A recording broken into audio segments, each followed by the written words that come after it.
Programa Mais Saúde hoje com o meu convidado favorito, o Dr. Roque Savioli, que nem se apresentou hoje para os nossos telespectadores. Já fomos entrando na dinâmica, porque eu cheguei aqui toda paramentada, com um equipamento novo, e uma coisa tão simples que hoje a gente pode levar para casa para fazer um exame em casa. Eu acho que sim, que tecnologia é para isso, né? Para esse bacana. tipo de, enfim, de ajuda. Gente, e pelo amor de Deus, que eu não aguento mais no consultório, homem virar para mim e falar assim, pois é, doutora, mas a gente começa a fazer exame e começa a descobrir as coisas. Eu falei, graças a Deus, não é? Claro, mas é essa ideia que as pessoas têm erradas, né? Aí eu vou no médico para quê? Só vou no médico quando eu precisar. Errado. Olha, eu fico muito triste de lembrar uma vez que eu cheguei para o Padre Léo e falei para ele assim, padre, vamos lá no consultório, vamos fazer um check-up. Ele fez bem assim para mim, você lembra? Olha aqui como eu estou forte, não preciso disso. O dia que eu precisar eu vou. Mas o dia que E ele precisar- falou isso para mim depois, você lembra aquela vez? Né? O dia que eu precisar eu vou, só que aí já passou do tempo. Exato, tem que olhar a medicina Preventiva. preventiva. Por isso que eu amo nutrição e através da nutrição você pode ajudar muito, mas, gente, um check-upzinho todo ano, né? É claro, é difícil, né? Às vezes a gente fala para uma população que não tem acesso, Ok, veja só. mas veja bem, eu Não tem agora vou acesso à defender. informação. Eu vou defender uma coisa. Primeiro, o programa Mais Saúde que dá esse acesso à informação. Não, a informação a gente tem acesso. Então, gente, claro. o seguinte, quando tiver campanhas de hipertensão, tem em todas as cidades, quando é época de mensuração de colesterol, Sim, de de diabetes, glicemia tem mesmo, tem vocês razão. podem ir lá furar o dedinho. Gente, faz toda a diferença isso. Mas eu acho o seguinte, eu acho que, lamentavelmente, o sistema de saúde no Brasil, nesses últimos anos agora, recentes agora, tá uma lástima, né? Quer dizer, é triste você ver as pessoas, a gente fala as coisas, eu fico até preocupado em falar coisas aqui, a gente fala uma coisa real, ideal, mas o real não é o que acontece. Mas é o que você você não falou é considera- verdade. O que você falou é verdade, por outro lado. Você passar a furar o dedinho para ver se tem glicemia, você pode alterar, você pode fazer a mesma coisa com colesterol. No posto de saúde tem. Uma aferição de pressão num local correto, Geralmente né? tem em posto de saúde, tudo isso não falta. Porque, gente, o que precisa ver realmente é isso, não é? Você tem que tá a pressão? procurar, você tem que procurar, primeiro. Basicamente é isso, você tem que ir atrás. Você tem direito à saúde. Isso. Você vai no posto e tem que ter, olha, eu tenho direito. É um direito constitucional E, meu, a gente, saúde. eu nunca me esqueço quando o Pedro Chocaí foi no programa Mais Saúde da rádio, que ele falou que, às vezes, um diabetes que você não sabia que tinha, depois de 10 anos você descobre porque seu rim foi para o espaço. Sim, hipertensão, você veja que coisa. A pessoa nunca mediu a pressão, Que de isso? repente... porque eu só vou medir o dia que eu tiver alguma coisa. O dia que você tiver, você teve um infarto, teve um AVC. Porque uma não tem mais glicemia jeito. alterada e um colesterol Não dá alterado sintoma nenhum. e uma pressão alterada... Não dá sintoma. Não dá sintoma. Não. Então, gente, tem que ter essa consciência. Por isso que a gente fala tanto, né, meu amor? Você vê a apneia do sono, nós estamos falando hoje da Isso. doença do sono. É uma coisa que é atual, real. Né? Você vê as pessoas engordando barbaridade. Tá horrível. Quer dizer, a apneia do sono é consequência da obesidade. Ah, por que não tinha antigamente? Porque antigamente não tinha tanta gente gorda. Exato. E outra coisa também, vamos dar um alerta para a esposa ou um alerta para o marido enquanto o cônjuge está dormindo, que pode ser que venha a ter alguma coisa estranha no sono. Veja só, você tem que olhar se ele não tem aquelas paradas de respiração, ou ela não tem aquelas paradas de respiração durante o sono. Que é aquele ronquinho Que aquele ronco fica roncando e para de respirar. Então, é que você fica assustado achando que ele não vai voltar.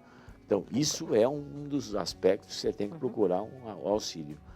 Sabe, o auxílio é geralmente procurar seu clínico para orientar nesse sentido.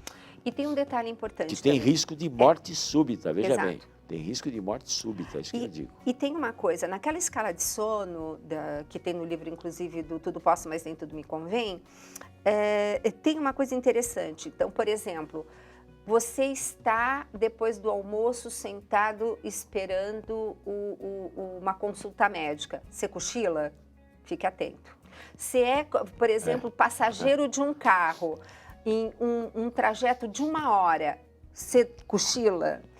Coisas assim que vão te dando pistas de que algo está estranho. É porque entendeu? não é normal, né? Você no consultório médico Não, eu E a gente vê lá, neguinho, às vezes o cara chega com roncar no consultório. É verdade. Você fala, a apneia do sono. Falei, já tô com um diagnóstico aqui. Mas não, doutor, é que eu não dormi a noite inteira. Pois diferente, né? Mas não dormiu por quê também, né? Então, gente, tem pistas, tem coisas, e são pequenas atitudes que a gente gosta de passar para vocês, porque é o que vai fazer toda a diferença, né? Bom, então, de repente, essa esposa percebe que o marido tá assim, não acorda bem. O que é, qual é o trajeto, qual é o caminho para a investigação? Um clínico. Um clínico. E depois tem que fazer esses tipos de exames que a gente faz. Tá? Evidentemente que existem algumas malformações de face que levam a esse tipo de coisa. As pessoas têm a face mais afundada, têm um prognatismo, têm alterações morfológicas de face que podem levar a esse tipo de coisa. Mas o mais comum são pessoas que obesas, gordas.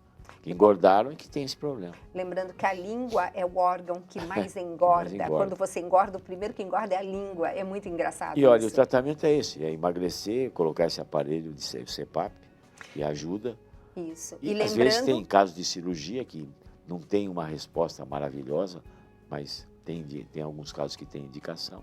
Certo. E lembrando que você tem uma doença que faz parte de um contexto todo. Exato. Você tem que não é só a apneia do sono, é reflexo de um contexto, que é obesidade, diabetes, hipertensão. E olha que interessante, o ronco também, o doutor Geraldo estava contando no programa Mais Saúde da rádio, que o ronco é uma maneira de você estar estressando o seu organismo o tempo todo durante o sono. Então, há uma produção de cortisol. Então, gente, é uma coisa que vai levando a outra. Então, de repente, é o dormir mal que leva à obesidade ou também a obesidade que leva a dormir mal. Tudo tem uma coisa só, né? Que você tem que agir de uma forma global. Né? E você vê depressão com relação com a apneia do sono, com depressão. Hoje a gente está descobrindo coisas cada vez mais diferentes. Mais importantes. E dormir, gente, como eu estava falando no bloco anterior, dormir é o ingrediente hoje, o nutriente hoje mais importante. Eu fiquei boba de ver nos Estados Unidos esse detalhe. O nutriente mais importante, se você já pensa, bom, é água, Não, sono. Sono é fundamental para a saúde de... Inclusive, a gente precisa estar dormindo para consolidar a memória. Então, olha quanta coisa importante. A cognição tem muita relação com tudo isso, né? Pessoas que dormem mal. E você vê uma noite ruim de sono, no dia seguinte você não consegue se Passamos concentrar. Por uma recentemente, né? Que você não consegue se concentrar direito. Você tem que fazer muito esforço.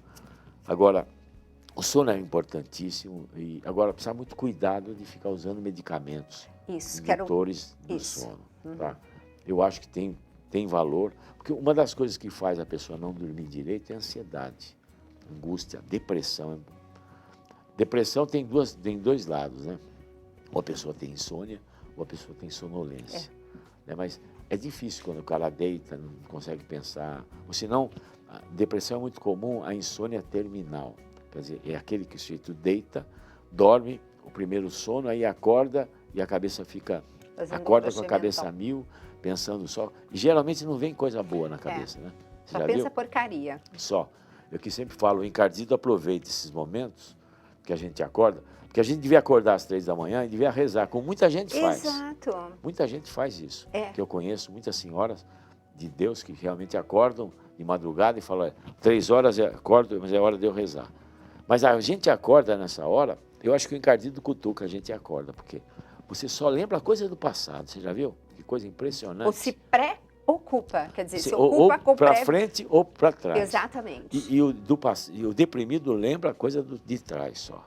Que fica se culpando. Porque a culpa e depressão são coisas muito relacionadas. São parceiras, né? Então, aí o cara fica pensando, por que eu fiz, por que eu não fiz. E eu sempre lembro do que o Padre Léo falava, olha...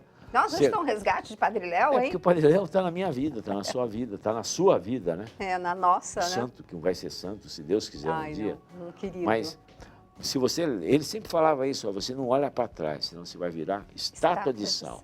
Aí você fica reclamando, você fica reclamando que você não vai para frente, que sua vida não progride, porque você virou uma estátua de sal. Olhando só para trás. Então é bacana pensar isso, lembrar que a gente sempre tem que olhar para frente, né? Como ele falava, para cima, né? Buscando as coisas do alto. Buscando as coisas do alto. Com isso você Pois consegue é. vencer depressão, você consegue vencer. E consegue. Uma das coisas que eu acho interessante no sono, tá? Falando em sono agora e ligando com a espiritualidade, você vê quando você deita e começa a rezar o terço, o que acontece? Ai, você pega no sono. Pega no sono. Né? Primeiro começa a abrir a boca, né? E, gente, essa abrição de boca não é libertação, é relaxamento. Relaxamento. Agora, existem explicações fisiológicas para isso. Porque quando você reza o terço, quando você reza, você estimula o sistema nervoso autônomo a ter uma sincronia. Porque você vai, todas as vezes que você respira, porque quando você reza, você fala, você não respira. Então você respira a primeira parte da Ave Maria, você faz um movimento sincrônico da respiração, isso faz com que exista uma calma. Você acalma, equilibra, diminui, o sistema nervoso parasimpático funciona mais e a pessoa relaxa e dorme. Existem trabalhos científicos disso. Mesmo dentro do INCOR hoje, tem uma linha de pesquisa que nós estamos começando agora, e você faz parte disso também, né? Que nós vamos estudar justamente isso.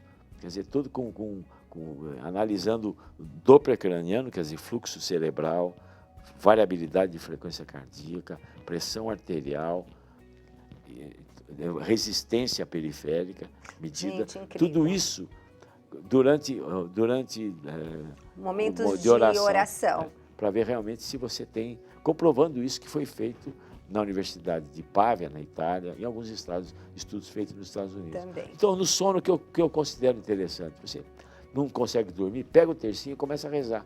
Mas sempre com aquele jeito de respirar.